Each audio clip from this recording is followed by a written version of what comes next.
हमारे देश में आंगनवाड़ी केंद्रों की शुरुआत क्यों की गई थी? इसका उत्तर है एकीकृत बाल विकास योजना ICDS के उद्देश्यों की पूर्ति के लिए। अगला क्वेश्चन है, एकीकृत बाल विकास योजना ICDS के एक अभिन्न अंग के रूप में आंगनबाड़ी केंद्रों की शुरुआत किस तारीख से हुई थी? उत्तर है 2 अक्टूबर 1975 से। अगला क्वेश्चन है, आंगनवाड़ी केंद्रों द्वारा मुख्यतः कौन सी 6 सेवाएं प्रदान की जाती है? उत्तर है पूरक पोषाहार, टीकाकरण, स्वास्थ्य जांच, पोषण एवं स्वास्थ्य शिक्षा, संदर्भ सेवाएं तथा प्रारंभिक बाल्यावस्था शिक्षा। आंगनबाड़ी केंद्रों पर कब कब पूरक पोषाहार उपलब्ध कराया जाता है? इसका उत्तर है रविवार को छोड़कर 1 माह में औसतन 25 दिन अर्थात वर्ष में 300 दिन।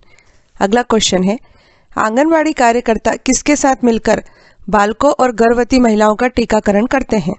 उत्तर है स्वास्थ्य कार्यकर्ता ANM और मितानिन अर्थात आशा कार्यकर्ता के साथ मिलकर। अगला क्वेश्चन है, आंगनबाड़ी कार्यकर्ता गर्भवती महिलाओं की जांच की तारीख और जांच का नतीजा जिस कार्ड में अंकित करती हैं उसे क्या कहते हैं? उत्तर है जच्चा बच्चा कार्ड या ममता कार्ड में। आंगनबाड़ी कार्यकर्ता तुरंत चिकित्सा देखभाल की आवश्यकता वाली माताओं या बच्चों को निकट के सरकारी अस्पताल में भर्ती कराने के लिए जो पर्ची भरती हैं वह पर्ची क्या कहलाती है? उत्तर है रेफरल पर्ची। अगला क्वेश्चन है, आंगनबाड़ी कार्यकर्ता अपने कार्यक्षेत्र में आने वाली सभी गर्भवती महिलाओं की स्वास्थ्य कार्यकर्ता द्वारा नियमित जांच किन महीनों में करवाती हैं? उत्तर है गर्भधारण के 4, 7वें और 9वें माह में। अगला क्वेश्चन है, आंगनबाड़ी केंद्रों पर जो टीकाकरण किया जाता है उसके लिए कितना शुल्क लिया जाता है?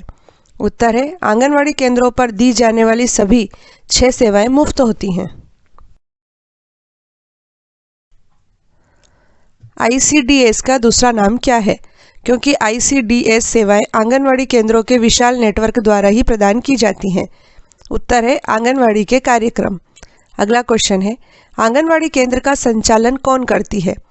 इसका उत्तर है वेतनभोगी आंगनवाड़ी कार्यकर्ता। अगला क्वेश्चन है, आंगनवाड़ी कार्यकर्ता की असिस्टेंट क्या कहलाती है? उत्तर है आंगनवाड़ी सहायिका। आमतौर पर ग्रामीण तथा शहरी क्षेत्रों में कितनी जनसंख्या पर एक आंगनवाड़ी केंद्र खोला जा सकता है? इसका उत्तर है 400 से 800 की जनसंख्या पर। अगला क्वेश्चन है, जनजातीय क्षेत्र अथवा पहाड़ी क्षेत्रों में कितनी जनसंख्या पर एक आंगनवाड़ी केंद्र स्थापित किया जा सकता है? उत्तर है 300 से 800 की जनसंख्या पर। अगला क्वेश्चन है, ग्रामीण अथवा शहरी क्षेत्रों में कितनी जनसंख्या पर एक लघु आंगनवाड़ी केंद्र खोला जा सकता है? इसका उत्तर है 150 से 400 की जनसंख्या पर। पहाड़ी अथवा जनजातीय क्षेत्रों में कितनी जनसंख्या पर एक लघु आंगनवाड़ी केंद्र खोला जा सकता है? उत्तर है 150 से 300 की जनसंख्या पर। अगला क्वेश्चन है, लघु आंगनवाड़ी केंद्रों में कौन सा एक पद नहीं होता है अर्थात एक ही व्यक्ति पूरे केंद्र को संभालता है? उत्तर है लघु आंगनवाड़ी केंद्रों को केवल आंगनवाड़ी कार्यकर्ता ही संभालते हैं और वहां आंगनवाड़ी सहायक का कोई पद नहीं होता है। अगला क्वेश्चन है, 2 अक्टूबर 1975 से शुरू हुए आंगनवाड़ी कार्यक्रम का पुनर्गठन एवं रूपांतरण कब किया गया है? उत्तर है अक्टूबर 2012 में। पुनर्गठित आंगनवाड़ी कार्यक्रम के तहत सभी नई पुरानी सेवाओं को अब कितनी सेवाओं में बांटा गया है? उत्तर है 4 मुख्य सेवाओं में। पहला है शैशव देखभाल, शिक्षा और विकास। दूसरा देखभाल और पोषाहार सलाह। तीसरा स्वास्थ्य सेवाएं। चौथा सामुदायिक चेतना, जागरूकता, सूचना, शिक्षा और संचार। अगला क्वेश्चन है, आंगनवाड़ी कार्यक्रम के क्रियान्वयन की जिम्मेदारी छत्तीसगढ़ में किसकी है? उत्तर है छत्तीसगढ़ के महिला एवं बाल विकास विभाग की। अगला क्वेश्चन है, छत्तीसगढ़ में आंगनवाड़ी केंद्रों का चयन तथा उनके पर्यवेक्षण की जिम्मेदारी किसे सौंपी गई है? उत्तर है संबंधित ग्राम पंचायत को। जमीनी स्तर पर आंगनवाड़ी कार्यक्रम चलाने में सबसे बड़ी भूमिका किसकी होती है तथा उसे ही आंगनवाड़ी की बैकबोन भी कहा जाता है? उत्तर है आंगनवाड़ी कार्यकर्ता को। अगला क्वेश्चन है, रविवार व त्योहारों के अवकाश को छोड़कर प्रतिदिन आंगनवाड़ी केंद्र खोलने का दायित्व किसका होता है? उत्तर है आंगनवाड़ी कार्यकर्ता का। अगला क्वेश्चन है, अवकाश के दिन को छोड़कर प्रतिदिन आंगनवाड़ी केंद्र खुलने का समय क्या निर्धारित किया गया है? उत्तर है सुबह 8 बजे से दोपहर 2 बजे तक। आंगनवाड़ी क्षेत्र में रहने वाले सभी परिवारों का पता लगाना, उन्हें सूचीबद्ध करना, घर घर सर्वेक्षण करना, 6 साल तक की उम्र के सभी बच्चों की शिक्षा और देखभाल, बच्चों के सर्वांगीण विकास पर खास ध्यान देना तथा अभिभावकों और माताओं को घर घर जाकर समझाना किसके दायित्व है? उत्तर है आंगनवाड़ी कार्यकर्ता के। अगला क्वेश्चन है प्रतिदिन समय पर भोजन का इंतजाम देखना, 6 साल से कम उम्र के बच्चों तथा गर्भवती व दूध पिलाने वाली महिलाओं को अनुपूरक आहार देना, टीकाकरण और स्वास्थ्य जांच करना तथा उन्हें रेफरल सेवाएं प्रदान करना आदि किसके दायित्व है? उत्तर है आंगनवाड़ी कार्यकर्ता के। अगला क्वेश्चन है सेवाओं का रिकॉर्ड रखना, आंगनवाड़ी केंद्र बंद हो जाने के बाद अर्थात 2 बजे के बाद गर्भवती महिलाओं व किशोरियों के यहाँ गृह भ्रमण करना, बच्चों, महिलाओं और किशोरियों के पोषण और स्वास्थ्य के बारे में जागरूकता फैलाना, ग्राम स्वास्थ्य और पोषण दिवस का रिकॉर्ड रखना आदि किसके कार्य हैं? उत्तर है आंगनवाड़ी कार्यकर्ता के। प्रतिदिन बच्चों को आंगनवाड़ी केंद्र पर लाना व घर तक छोड़ना, आंगनवाड़ी केंद्रों की साफ सफाई करना, भोजन बनाना व बर्तन साफ करना, बच्चों को शौच आदि कराना और आंगनवाड़ी कार्यकर्ता की अनुपस्थिति में आंगनवाड़ी की सारी जिम्मेदारी कौन निभाता है? उत्तर है आंगनवाड़ी सहायिका। अगला क्वेश्चन है आंगनवाड़ियों का नियमित दौरा करना, आंगनवाड़ी के रजिस्टरों की जांच करना, परिसरों का निरीक्षण करना, आंगनवाड़ी कार्यकर्ता को सलाह देना, उनकी समस्याओं का पता लगाना जैसे काम कौन करता है? उत्तर है सुपरवाइजर अर्थात महिला पर्यवेक्षक। अगला क्वेश्चन है आंगनवाड़ी महिला पर्यवेक्षक किससे रिपोर्ट करती है तथा किसके अधीन होती है? उत्तर है महिला बाल विकास अधिकारी, जिसे CDPO भी कहते हैं। CDPO अर्थात चाइल्ड डेवलपमेंट प्रोजेक्ट ऑफिसर। कितने आंगनवाड़ी कार्यकर्ताओं पर सामान्यतः एक आंगनवाड़ी पर्यवेक्षक नियुक्त किया जाता है? उत्तर है 25 आंगनवाड़ी कार्यकर्ताओं पर। अगला क्वेश्चन है कौन आंगनवाड़ी कार्यक्रम और स्वास्थ्य विभाग के बीच एक महत्वपूर्ण कड़ी की भूमिका निभाती है? ICDS कार्यक्रम के तहत उसका मुख्य काम आंगनवाड़ी कार्यकर्ता के साथ टीकाकरण अभियान चलाना होता है। उत्तर है ANM अर्थात ऑक्सिलरी नर्स मिडवाइफरी। अगला क्वेश्चन है राष्ट्रीय ग्रामीण स्वास्थ्य मिशन के तहत गांव स्तर पर किसकी नियुक्ति की व्यवस्था है जो महिलाओं, किशोरियों और बच्चों के पोषण और स्वास्थ्य को बेहतर बनाने के लिए ANM और आंगनवाड़ी कार्यकर्ता के साथ मिलकर काम करती है? उत्तर है महिला स्वास्थ्य कार्यकर्ता अर्थात मितानिन या आशा कार्यकर्ता। आंगनवाड़ी केंद्रों में किस समिति का प्रावधान किया गया है जो आंगनवाड़ी केंद्रों की निगरानी करती है, बच्चों को केंद्रों में लाने में मदद करती है और जो बच्चे आंगनवाड़ी केंद्रों में नहीं आ रहे हैं उन्हें बुलवाने का कार्य करती है? उत्तर है माता समिति। अगला क्वेश्चन है आंगनवाड़ी की माता समिति में कौन सम्मिलित होता है? उत्तर है 3 स्तनपान कराने वाली महिलाएं, 3 गर्भवती महिलाएं, 2 किशोरी बालिकाएं, 3 वर्ष से 6 वर्ष के 2 बच्चे तथा आंगनवाड़ी कार्यकर्ता।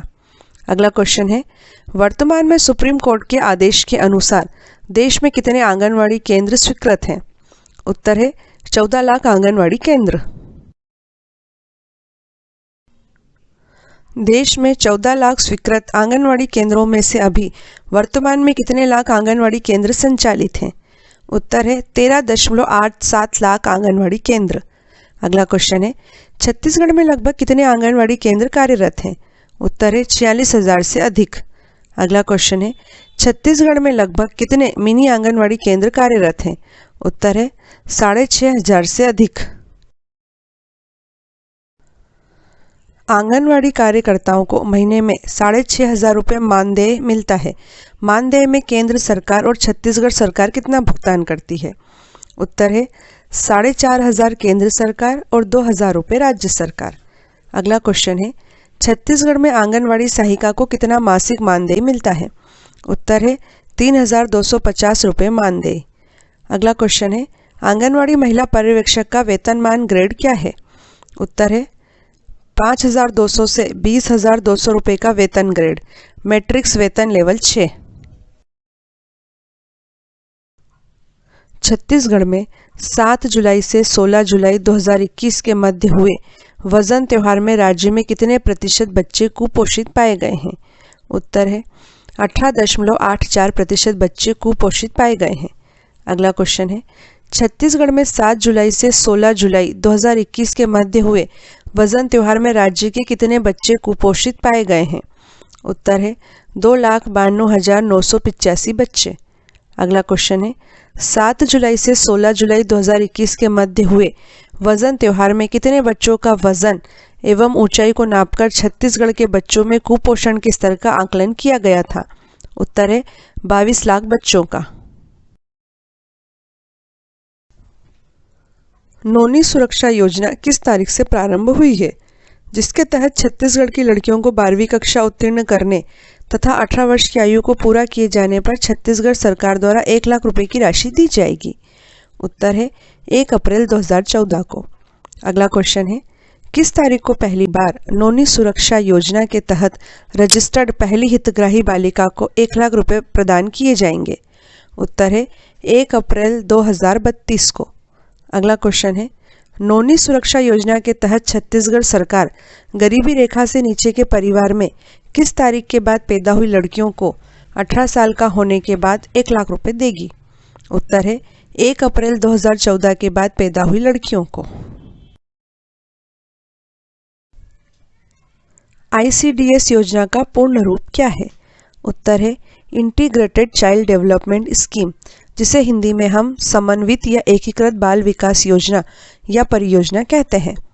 अगला क्वेश्चन है, ICDS योजना जब शुरू की गई थी उस समय भारत के प्रधानमंत्री कौन थे? उत्तर है श्रीमती इंदिरा गांधी।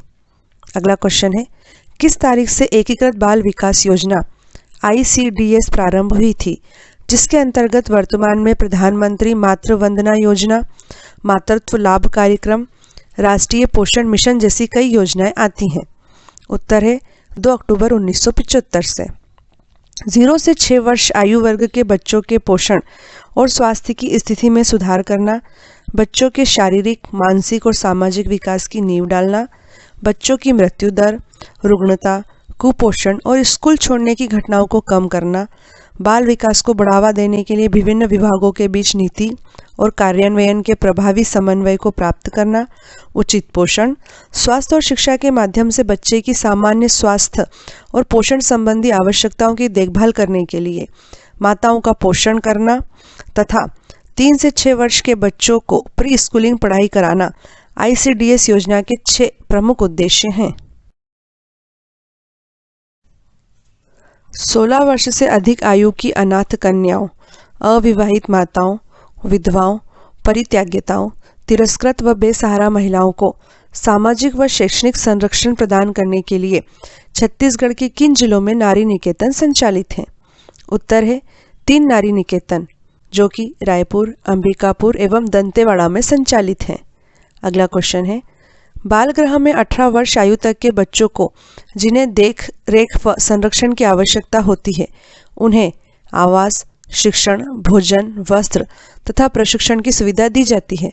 छत्तीसगढ़ में कितने बाल गृह संचालित हैं? उत्तर है छत्तीसगढ़ में बालकों के लिए कवर्धा, जगदलपुर, दुर्ग एवं रायपुर में तथा बालिकाओं के लिए बिलासपुर तथा रायपुर में बाल गृह संचालित हैं। अगला क्वेश्चन है, गरीब महिलाओं एवं 0 से 6 आयु वर्ष के बच्चों को संस्कारित करना, बच्चों को शारीरिक बौद्धिक विकास के खेल खिलाना, भाषा का विकास करना तथा बच्चों का मनोरंजन कर उन्हें व्यक्तिगत व सामाजिक व्यवहार का ज्ञान कराना एवं सामाजिक मूल्यों के संस्कार देने हेतु छत्तीसगढ़ में कितने बालवाड़ी सह संस्कार केंद्र स्थापित किए गए हैं? उत्तर है 2 बालवाड़ी सह संस्कार केंद्र, जो कि रायपुर तथा बिलासपुर में कार्यरत हैं। किस तारीख को छत्तीसगढ़ महिला आयोग अस्तित्व में आया था? उत्तर है 24 मार्च 2001 को। अगला क्वेश्चन है, छत्तीसगढ़ राज्य महिला आयोग में अध्यक्ष को शामिल करते हुए कुल कितने सदस्य होते हैं? उत्तर है 7 सदस्य। अगला क्वेश्चन है, छत्तीसगढ़ राज्य महिला आयोग के प्रमुख उद्देश्य क्या हैं? उत्तर है महिलाओं के संवैधानिक और कानूनी सुरक्षा उपायों की समीक्षा करना, उपचारात्मक वैधानिक उपायों की सरकार को सिफारिश करना तथा शिकायतों के निराकरण की सुविधा प्रदान करना। इसके अलावा महिलाओं को प्रभावित करने वाले सभी नीतिगत मामलों में सरकार को परामर्श देना, महिला सुरक्षा एवं सशक्तिकरण हेतु सरकार को सुझाव भेजना, महिलाओं के संरक्षण हेतु आवश्यक कदम उठाना, महिलाओं के सामाजिक, आर्थिक, शैक्षणिक एवं स्वास्थ्य की स्थिति पर गहन अध्ययन करना, महिलाओं के विरुद्ध होने वाले अपराधों की समय समय पर जानकारी संकलित करना आदि भी छत्तीसगढ़ राज्य महिला आयोग के कार्य हैं। छत्तीसगढ़ में किस तारीख से सुचिता योजना की शुरुआत की गई है? उत्तर है 24 जनवरी 2017 से। यह भी याद रखें कि 24 जनवरी को प्रतिवर्ष राष्ट्रीय बालिका दिवस मनाया जाता है। अगला क्वेश्चन है, छत्तीसगढ़ के महिला एवं बाल विकास विभाग द्वारा सुचिता योजना की शुरुआत की गई है। इस योजना के तहत राज्य की कितनी शालाओं में जहां बेटियां अध्ययनरत हैं, कौन सी मशीन लगाई जा रही है? उत्तर है 2000 स्कूलों में सैनिटरी नैपकिन की ATM वेंडिंग मशीन लगाई जा रही है। अगला क्वेश्चन है, सुचिता योजना के तहत 2000 स्कूलों के शौचालयों में लगाई जा रही सैनिटरी नैपकिन की ATM वेंडिंग मशीन से कितने रुपए में एक सैनिटरी नैपकिन बालिकाएं प्राप्त कर सकती हैं? उत्तर है 2 रुपए में एक सैनिटरी नैपकिन। सुचिता योजना का उद्देश्य क्या है?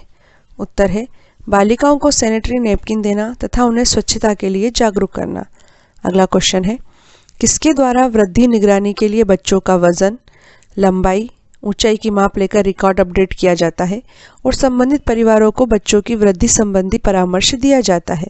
उत्तर है आंगनवाड़ी कार्यकर्ताओं द्वारा। अगला क्वेश्चन है, लोगों द्वारा अपनी भलाई के लिए किसी कार्यक्रम की योजना बनाने, उसका कार्यान्वयन करने एवं निरीक्षण करने के लिए सक्रिय रूप से भाग लेना क्या कहलाता है?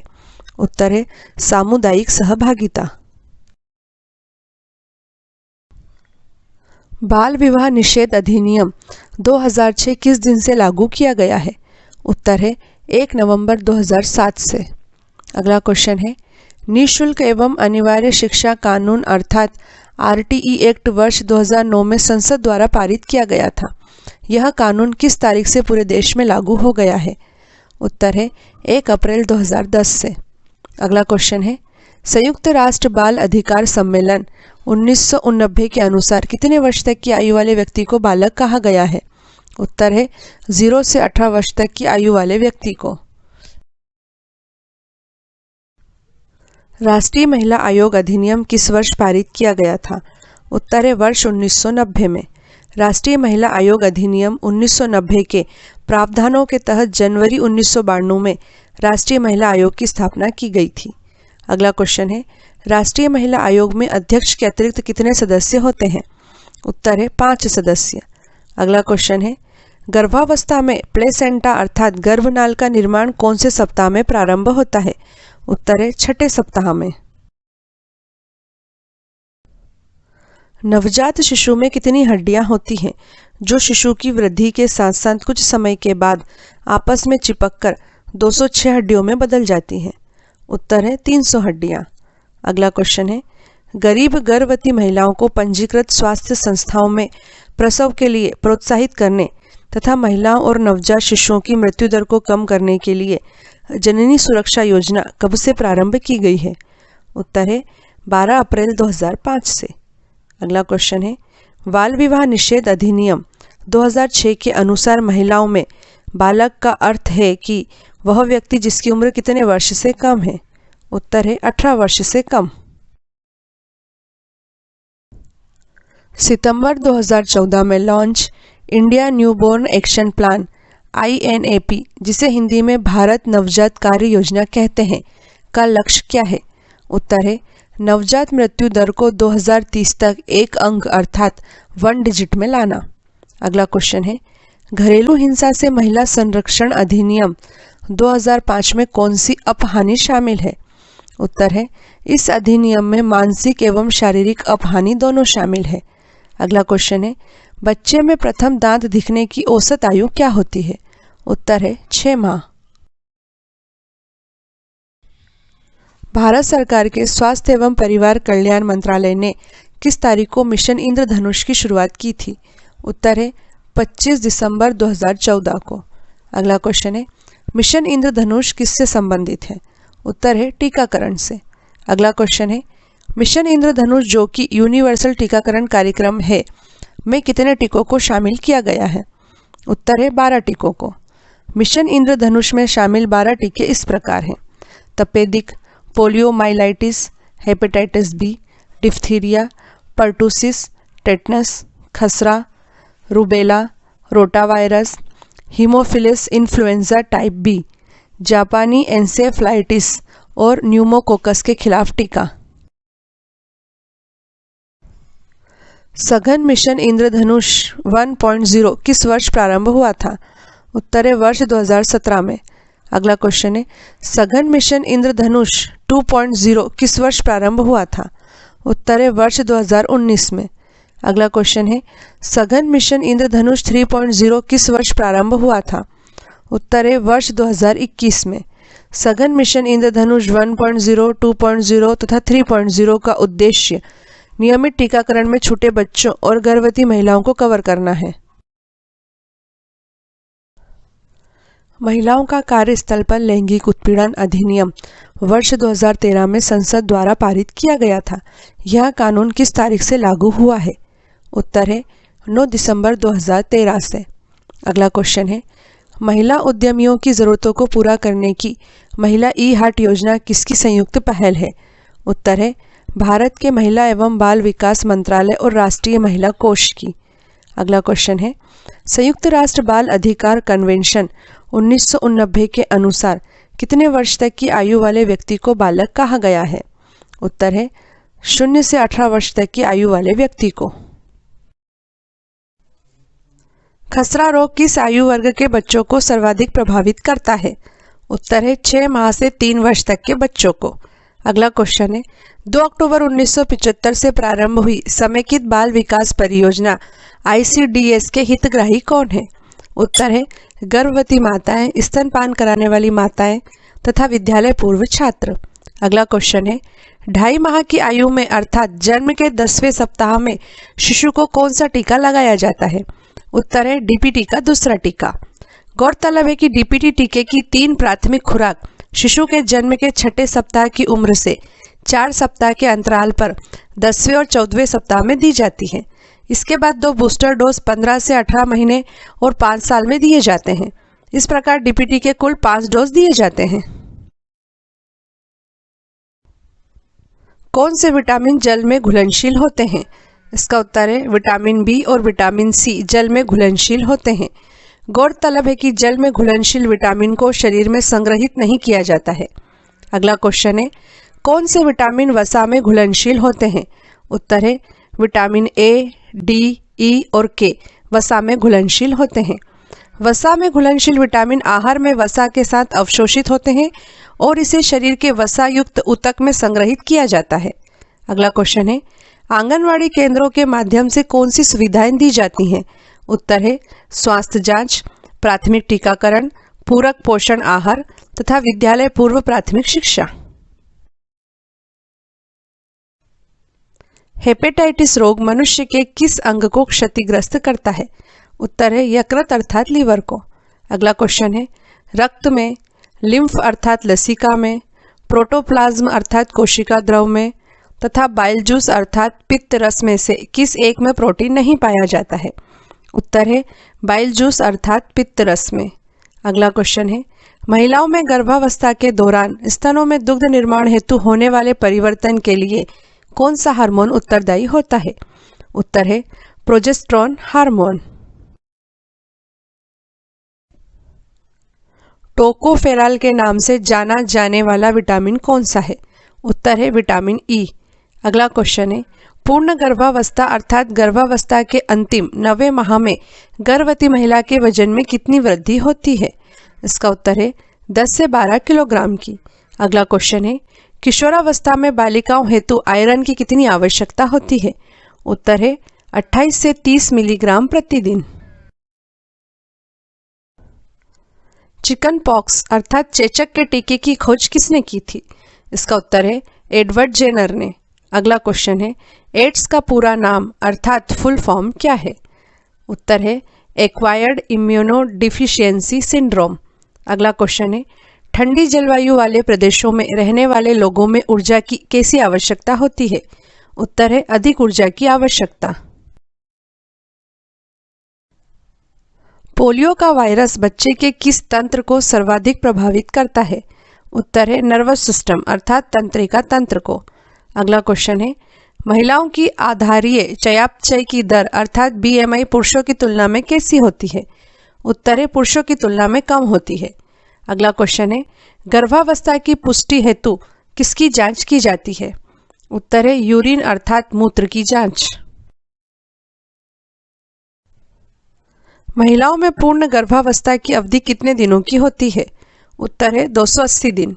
अगला क्वेश्चन है, एक साधारण क्रियाशील गर्भवती स्त्री को कितने ग्राम अनाज की आवश्यकता प्रतिदिन होती है? उत्तर है 400 ग्राम प्रतिदिन। अगला क्वेश्चन है, पार्नीसियस एनीमिया से बचाव हेतु गर्भावस्था में भोजन में क्या लेना आवश्यक है?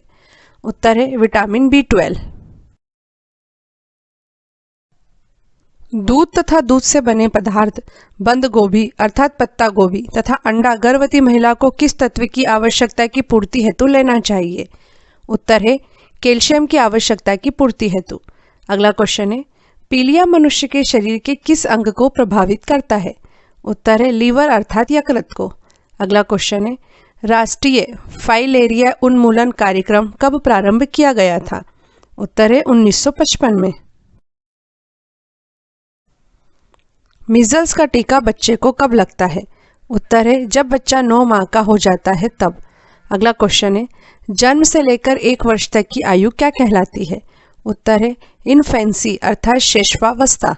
अगला क्वेश्चन है, national programme of nutritional support to primary education, जिसे सामान्य बोलचाल में हम मिड डे मील कार्यक्रम कहते हैं, किस तारीख से प्रारंभ हुआ था? उत्तर है 15 अगस्त 1995 से।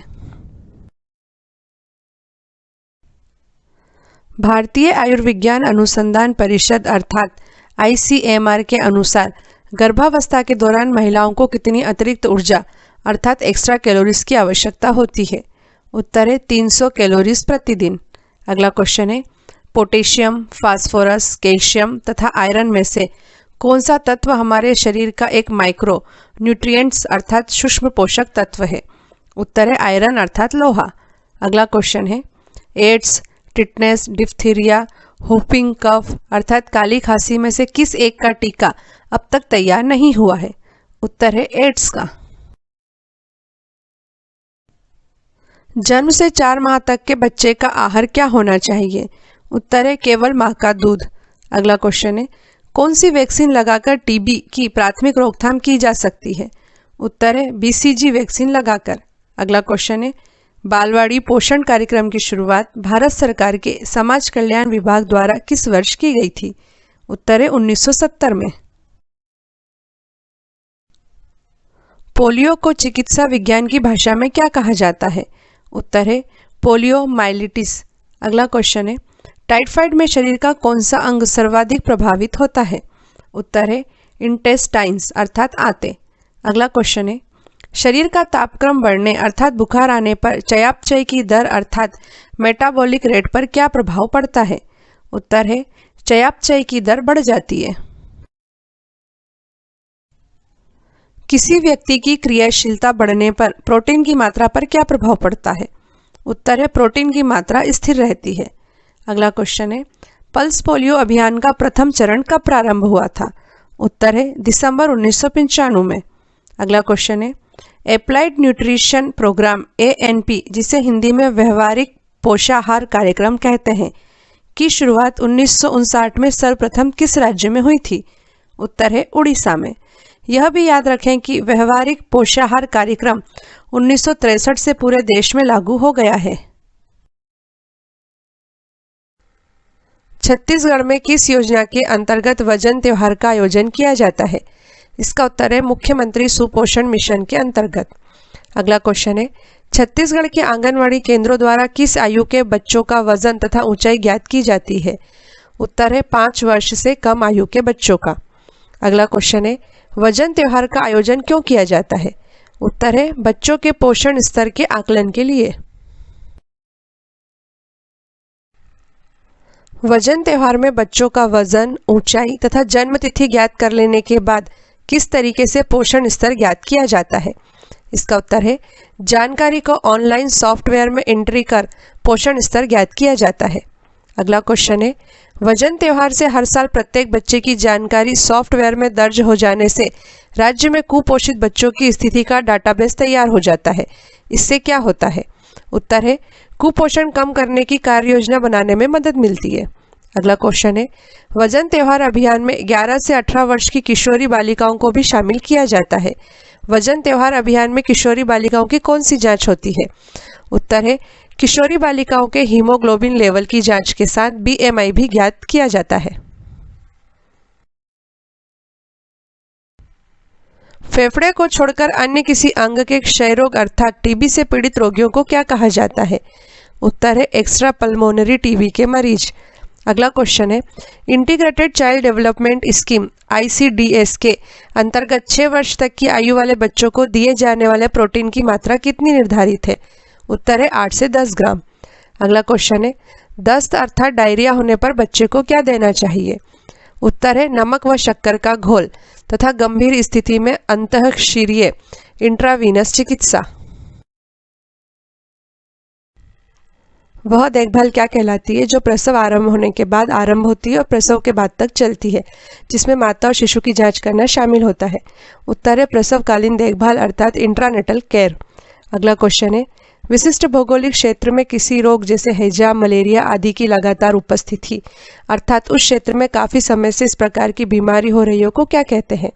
उत्तर है एंडेमिक अर्थात स्थानिक या विशेष क्षेत्रीय रोग। अगला क्वेश्चन है हेपेटाइटिस बी वायरस कैसे या किस माध्यम से एक व्यक्ति से दूसरे व्यक्ति में पहुंचता है? उत्तर है सामान्यतः रक्त के माध्यम से, कभी कभी वीर या शरीर के अन्य तरल पदार्थों के माध्यम से भी दूसरे व्यक्ति में जाता है। यह भी याद रखें कि हेपेटाइटिस बी वायरस एक व्यक्ति से दूसरे व्यक्ति में छींकने या खांसने से नहीं फैलता है। हेपेटाइटिस बी वायरस से संक्रमित होने वाले लोगों में सबसे चर्चित एग्जाम्पल हमारे सामने अमिताभ बच्चन का है। वर्ष 1983 में कूली फिल्म के एक सीन की शूटिंग के दौरान बुरी तरह घायल अमिताभ बच्चन को खून चढ़ाना पड़ा था। आनन फानन में लापरवाही से एक हेपेटाइटिस बी से संक्रमित व्यक्ति का खून अमिताभ बच्चन को चढ़ा दिया गया था, जिससे वह भी संक्रमित हो गए थे। कुछ समय उपरांत अमिताभ बच्चन को हेपेटाइटिस बी वायरस के इन्फेक्शन से उनके लीवर पर बुरे असर का पता चला। वायरस के कारण उन्हें लीवर सिरोसिस डिटेक्ट हुआ। इसके बाद उनके लीवर का 75% संक्रमित हिस्सा काटकर निकाल दिया गया। अब अमिताभ बच्चन केवल 25% बचे लीवर के साथ जीवन व्यतीत कर रहे हैं। वह विटामिन कौन सा है जो आयरन अवशोषण में सहायक होता है? उत्तर है विटामिन सी अर्थात एस्कॉर्बिक एसिड। अगला क्वेश्चन है चिकन पॉक्स जिसे हम लोग छोटी चेचक या छोटी माता के नाम से जानते हैं की संक्रामकता कब तक होती है अर्थात संक्रमित व्यक्ति से सामान्य व्यक्ति कब तक इन्फेक्ट हो सकता है? उत्तर है संक्रमित व्यक्ति के शरीर पर ददोड़े अर्थात रेशेस दिखने के 6 दिन बाद तक। अगला क्वेश्चन है हमारे शरीर में भोजन पचाने, शरीर में पोषक तत्वों का अवशोषण, परिवहन और भंडारण करने में लगने वाली ऊर्जा को क्या कहते हैं? उत्तर है तापजनन ऊर्जा अर्थात थर्मोजेनेसिस। किसी महिला अथवा बच्चे में कोणीय मुखपाक, एंगुलर स्टोमटाइटिस, जिह्वाशोथ, ग्लॉसाइटिस और ओस्ट विद्रता चेलोसिस नामक रोग किसकी कमी के कारण होते हैं? उत्तर है राइबोफ्लेविन अर्थात विटामिन B2 की कमी के कारण। अगला क्वेश्चन है आयोडीन की कमी से होने वाले रोगों पर नियंत्रण करने के लिए सरकार ने किसके वितरण की व्यवस्था की है? उत्तर है आयोडीन युक्त नमक के। अगला क्वेश्चन है महिलाओं के मामले में 25 किलोग्राम प्रति मीटर स्क्वायर से अधिक के BMI का अर्थ क्या होता है? उत्तर है सामान्य से अधिक पोषण अर्थात ओवर न्यूट्रिशन। स्वस्थ इंसान का वजन उसकी लंबाई के हिसाब से होना चाहिए, जिसके लिए मानक निर्धारित किया गया है, जिससे BMI यानी बॉडी मास इंडेक्स कहते हैं। किसी भी व्यक्ति का BMI निकालने का फार्मूला BMI बराबर वजन अपॉन ऊंचाई मीटर स्क्वायर है। राष्ट्रीय प्रतिरक्षीकरण कार्यक्रम अर्थात नेशनल इम्यूनाइजेशन के अंतर्गत बच्चे के कितने महीने का होने पर उसे खसरे का टीका लगाया जाता है? उत्तर है 9 माह का होने पर। अगला क्वेश्चन है हाई बायोलॉजिकल वैल्यू अर्थात उच्च जैविक मान वाले प्रोटीनों के महत्वपूर्ण स्रोत क्या है? उत्तर है मांस, मछली, अंडे और दूध। अगला क्वेश्चन है, बच्चे में किस रोग का पता लगाने के लिए शीघ्र परीक्षण किया जाता है? उत्तर है डिप्थीरिया रोग का पता करने के लिए। डिप्थीरिया या रोहिणी एक संक्रामक रोग है जो सामान्यतः 2 से लेकर 10 वर्ष तक की आयु के बच्चों को अधिक होता है। डिप्थीरिया में सूजा हुआ गला होने के कारण कई बार अंग्रेजी में इसे बुलनेक भी कहा जाता है। यह रोग कोराइन बैक्टीरियम डिप्थीरी नामक बैक्टीरिया से होता है। भारत से मिडिल ईस्ट अर्थात मध्य पूर्व जाने वाले या हज यात्रियों को सामान्यतः कौन सी वैक्सीन लगाया जाना अनिवार्य है? उत्तर है येलो फीवर अर्थात पीत ज्वर की वैक्सीन। अब तो भारत से कहीं भी जाने वाले यात्रियों को कोरोना वैक्सीन भी अनिवार्य कर दी गई है। अगला क्वेश्चन है, टीबी उत्पन्न करने वाले माइकोबैक्टीरियम ट्यूबरकुलोसिस और हैजा उत्पन्न करने वाले विब्रियो कोलेरी बैक्टीरिया की सर्वप्रथम खोज किसने की थी? उत्तर है रॉबर्ट कोच ने। अगला क्वेश्चन है, डिप्थीरिया, टेटनस तथा पर्ट्यूसिस अर्थात काली खांसी का टीका जिसे हम डीपीटी के टीके के नाम से जानते हैं, नवजात शिशुओं को डीपीटी का यह टीका उनके शरीर में किस जगह पर लगाया जाता है? उत्तर है कंधे की डेल्टाइड पेशी में। भारत की पहली राष्ट्रीय स्वास्थ्य नीति अर्थात first national health policy NHP किस वर्ष जारी की गई थी? उत्तर है 1983 में। अगला क्वेश्चन है, लिनोलेनिक अम्ल जो कि शरीर का एक आवश्यक वसा अम्ल अर्थात इसेंशियल फैटी एसिड है को क्या नाम दिया गया है? उत्तर है विटामिन F। अगला क्वेश्चन है, पॉलिश किए हुए चावल का सेवन अधिक किए जाने, चावल पकाने के बाद चावल के अतिरिक्त पानी को फेंक देने तथा खाना पकाने की अनुचित प्रथाएं अपनाने से आमतौर पर शरीर में किसकी कमी हो जाती है? उत्तर है थायमिन अर्थात विटामिन B1 की कमी। गौरतलब है कि विटामिन B1 की कमी से बेरीबेरी नामक रोग हो जाता है। इसमें नर्वस सिस्टम अर्थात तंत्रिका तंत्र तथा दिल और संचार प्रणाली में गड़बड़ी उत्पन्न हो जाती है। संसार के जिन क्षेत्रों में चावल मुख्य आहार है उनमें बेरीबेरी रोग विशेष रूप से पाया जाता है। मच्छर हमें काटकर हमारे शरीर में कौन सा परजीवी छोड़ जाता है जिसके कारण मलेरिया होता है? उत्तर है प्लाज्मोडियम परजीवी। गौरतलब है कि सिनकोना नामक पौधे की छाल से मलेरिया रोग उत्पन्न करने वाले प्लाज्मोडियम परजीवी को मारने के लिए कुनेन नामक रामबाण दवा प्राप्त होती है। अगला क्वेश्चन है, पोषण की कमी संबंधी किस रोग में वृद्धि, मंदन और पेशियों एवं अधोत्वचीय वसा अर्थात सब क्वांटिसियस फैट का गंभीर क्षय होता है? इसे सरल भाषा में यह भी कह सकते हैं कि शरीर में वसा और मांसपेशियों की हानि के कारण बच्चों का विकास उचित तरीके से नहीं हो पाता है। उत्तर है मेरास्मस रोग अर्थात गंभीर कुपोषण में। अगला क्वेश्चन है, प्रोटीन, वसा और कार्बोहाइड्रेट को सम्मिलित रूप से क्या कहते हैं? उत्तर है निकटस्थ मूल तत्व अर्थात प्रॉक्सिमेट प्रिंसिपल्स। तंत्रिका ट्यूब दोष जिसे मस्तिष्क रीढ़ का गंभीर जन्म दोष कहते हैं, उससे बच्चे को बचाने के लिए गर्भवती महिला को मल्टीविटामिन खाद्य पदार्थ के साथ क्या देना चाहिए? उत्तर है फॉलिक एसिड।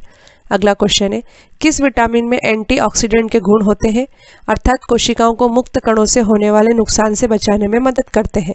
उत्तर है विटामिन ई में। मुक्त कण ऐसे यौगिक होते हैं जो तब बनते हैं जब हमारा शरीर हमारे द्वारा खाए जाने वाले भोजन को ऊर्जा में परिवर्तित करता है। अगला क्वेश्चन है, राष्ट्रीय पोषण संबंधी रक्ताल्पता नियंत्रण कार्यक्रम किसमें रक्ताल्पता अर्थात एनीमिया की रोकथाम एवं उपचार करने पर फोकस करता है? उत्तर है गर्भवती महिलाओं पर। एक सरल शर्करा जो शरीर की सभी कोशिकाओं के लिए ऊर्जा का मुख्य स्रोत होता है किस नाम से जानी जाती है? उत्तर है ग्लूकोज। अगला क्वेश्चन है, शिशु को उसकी माता क्या कराए जिससे कुछ विषाणु संक्रमणों जैसे न्यूमोनिया और दस्त के विरुद्ध बच्चे की प्राकृतिक प्रतिरक्षा अर्थात इम्यूनिटी बढ़ जाए? उत्तर है स्तनपान अर्थात ब्रेस्ट फीडिंग कराए। अगला क्वेश्चन है, भारत में बच्चों की स्वास्थ्य स्थिति की माप क्या है? उत्तर है नवजात मृत्यु दर अर्थात infant mortality rate. Bharatiya Ayurvigyan अनुसंधान परिषद अर्थात ICMR के अनुसार स्त्रियों के लिए कैल्शियम की कितनी मात्रा प्रतिदिन ली जाना आवश्यक है? उत्तर है 600 मिलीग्राम प्रतिदिन। अगला क्वेश्चन है, शाकाहारी भोजन का सेवन करने वाली तथा दूध उत्पादों का भी कम प्रयोग करने वाली महिला में किस विटामिन की कमी होने की संभावना अधिक होती है? उत्तर है विटामिन B12 की। गौरतलब है कि रेड मीट, मछली, शेलफिश, अंडे आदि में विटामिन 12 भरपूर मात्रा में पाया जाता है। शाकाहारी भोजन करने वाले दूध से बने उत्पादों का सेवन करके काफ़ी हद तक विटामिन B12 की कमी की पूर्ति कर सकते हैं। अगला क्वेश्चन है, बच्चों की फिजिकल हेल्थ और फिटनेस प्रोफाइल कार्ड से संबंधित स्वस्थ बच्चे स्वस्थ भारत कार्यक्रम की शुरुआत कब हुई है? उत्तर है 22 अगस्त 2017 को। गर्भवती महिला के द्वारा गर्भावस्था के दौरान मादक पदार्थों का उपयोग किए जाने पर गर्भस्थ शिशु पर क्या प्रतिकूल प्रभाव पड़ सकता है? इसका उत्तर है बच्चे के सिर व शरीर का आकार सामान्य से कम हो सकता है तथा बच्चे में शारीरिक विकृतियां भी हो सकती हैं। अगला क्वेश्चन है, राष्ट्रीय ग्रामीण स्वास्थ्य मिशन का शुभारंभ प्रधानमंत्री द्वारा किस तारीख को किया गया था? इसका उत्तर है 12 अप्रैल 2005 को। अगला क्वेश्चन है, आंगनवाड़ी कार्यकर्ता, सहायक एवं महिला पर्यवेक्षक, बाल विकास परियोजना अधिकारी तथा जिला कार्यक्रम अधिकारी को शामिल करते हुए किसका गठन किया गया है? इसका उत्तर है समन्वित बाल विकास योजना अर्थात इंटीग्रेटेड चाइल्ड डेवलपमेंट स्कीम का। आहार में वसा की कमी से शरीर में किन दो आवश्यक अम्लों की कमी हो जाती है? इसका उत्तर है लिनोलिक अम्ल तथा एरिकिडोनिक अम्ल की। अगला क्वेश्चन है, विटामिन B12 अथवा फोलेट की कमी से गर्भवती महिलाओं में गर्भावस्था से जुड़ी कई परेशानियां तो होती ही हैं, साथ ही किस प्रकार का एनीमिया भी हो सकता है? इसका उत्तर है मेगालोब्लास्टिक एनीमिया। मेगालोब्लास्टिक एनीमिया में शरीर में लाल रक्त कणिकाओं अर्थात रेड ब्लड सेल्स की कमी हो जाती है। अगला क्वेश्चन है, 18.5 किलोग्राम प्रति मीटर स्क्वायर से कम के बॉडी मास इंडेक्स का अर्थ क्या है?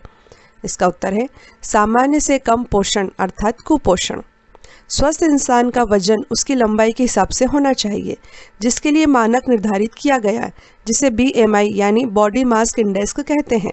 किसी भी व्यक्ति का BMI निकालने का फार्मूला BMI बराबर वजन अपॉन ऊंचाई का स्क्वायर मीटर में है।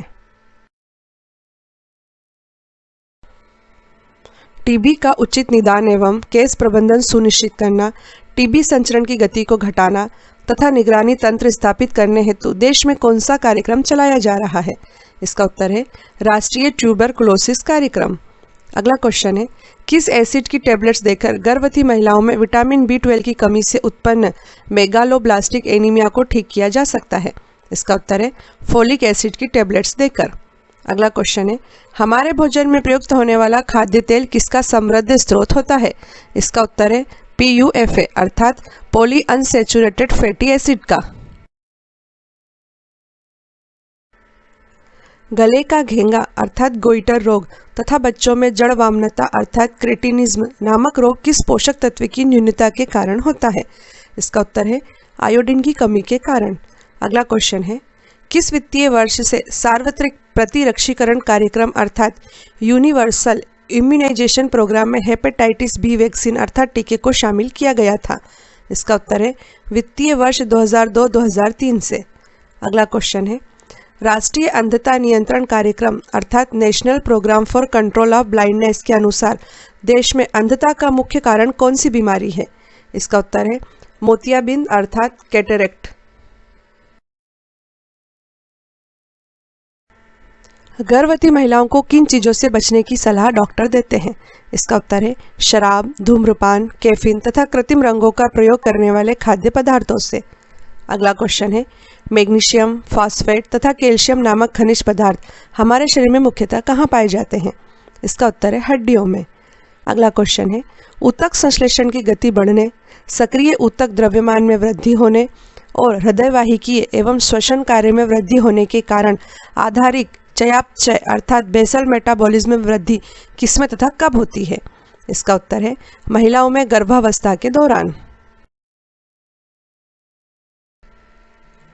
आंगनवाड़ी कार्यकर्ताओं द्वारा प्रयुक्त शब्द SAM का विस्तृत अर्थ क्या होता है? इसका उत्तर है सीवियर एक्यूट माल न्यूट्रिशन अर्थात गंभीर तीक्ष्ण कुपोषण।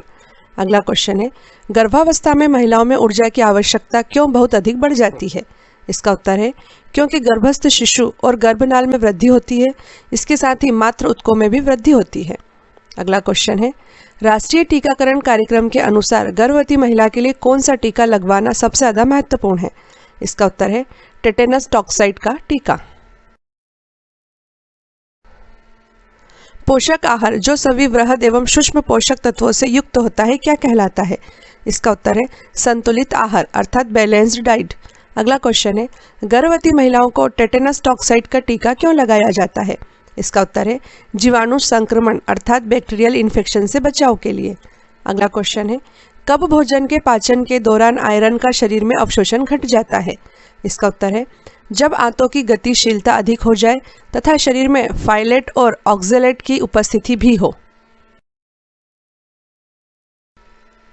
आयोडीन विकार अर्थात आयोडीन की कमी को दूर करने के लिए मरीज को आयोडीन की कम से कम कितनी मात्रा प्रतिदिन दिया जाना आवश्यक है? इसका उत्तर है 100 से 150 माइक्रोग्राम्स। अगला क्वेश्चन है महिलाओं में मासिक धर्म अर्थात मेंस्ट्रुएशन की क्रिया से कौन सा हार्मोन सीधे सीधे संबंधित है? इसका उत्तर है प्रोजेस्टेरोन हार्मोन। अगला क्वेश्चन है कृमि मुक्ति योजना जो कि राष्ट्रीय आयरन एवं फोलिक अम्ल संपूर्ण योजना का ही एक हिस्सा है, में बच्चों में पेट के कीड़े मारने के लिए हर 6 माह में कौन सी दवाई आंगनवाड़ी कार्यकर्ताओं द्वारा बच्चों को मुफ्त वितरित की जाती है? इसका उत्तर है एल्बेंडाजोल दवा हर 6 माह में 400 मिलीग्राम। कार्बोहाइड्रेट्स, प्रोटीन, मिनरल्स तथा वसा में से कौन सा पदार्थ शरीर को सबसे अधिक ऊर्जा प्रदान करता है? इसका उत्तर है वसा अर्थात फैट। अगला क्वेश्चन है बच्चों को मीजल्स, मम्स एंड रूबेला अर्थात MMR वैक्सीन का पहला डोज देने के लिए आवश्यक न्यूनतम आयु क्या निर्धारित है? इसका उत्तर है 12 माह से 15 माह की आयु के बीच। अगला क्वेश्चन है MMR वैक्सीन का दूसरा डोज देने के लिए आवश्यक न्यूनतम आयु क्या निर्धारित है? इसका उत्तर है 4 से 6 वर्ष की आयु के बीच। आहार अर्थात भोजन में अत्यधिक सरल कार्बोहाइड्रेट्स लेने से क्या बढ़ता है? इसका उत्तर है मोटापा अर्थात ओबेसिटी। अगला क्वेश्चन है भारतीय आयुर्विज्ञान अनुसंधान परिषद अर्थात ICMR ने गर्भवती महिलाओं के लिए कैल्शियम की RDA अर्थात रिकमेंडेड डाइटरी अलाउंसेस कितनी बताई है? इसका उत्तर है 1200 मिलीग्राम प्रतिदिन। अगला क्वेश्चन है एक स्वस्थ बच्चे का भार किस आयु तक उसके जन्म के समय के भार का 2 गुना हो जाता है? इसका उत्तर है 6 माह में। आहार में प्रोटीन और कैलोरी की कमी से कौन सी बीमारी होती है जिस बीमारी का एक लक्षण मून फेस है अर्थात चेहरा चंद्रमा के समान गोल तथा दागदार हो जाता है? इसका उत्तर है क्वाशियोरकोर। अगला क्वेश्चन है बच्चों को गुनगुनी धूप में बैठाने से उनके शरीर में कौन सा विटामिन उत्पन्न होता है? इसका उत्तर है विटामिन D। अगला क्वेश्चन है एकीकृत बाल विकास सेवा ICDS की राशन घर ले जाओ योजना के अंतर्गत गर्भवती और स्तनपान करा रही महिलाओं के लिए कितनी किलो कैलोरी का भोजन प्रतिदिन प्रदान किया जाता है? इसका उत्तर है 600 kilo calorie. Waist to hip ratio अर्थात कमर से नितंब का अनुपात किस बीमारी या समस्या का संकेतक है? इसका उत्तर है मोटापे का। अगला क्वेश्चन है ग्रामीण जनसंख्या को गुणवत्तापरक स्वास्थ्य देखभाल, ग्रामीण जनसंख्या को किफायती स्वास्थ्य देखभाल तथा विशेष रूप से असुरक्षित समूहों को स्वास्थ्य देखभाल सुविधाएं प्रदान करना किस योजना के उद्देश्य हैं? इसका उत्तर है राष्ट्रीय ग्रामीण स्वास्थ्य मिशन अर्थात NRHM के।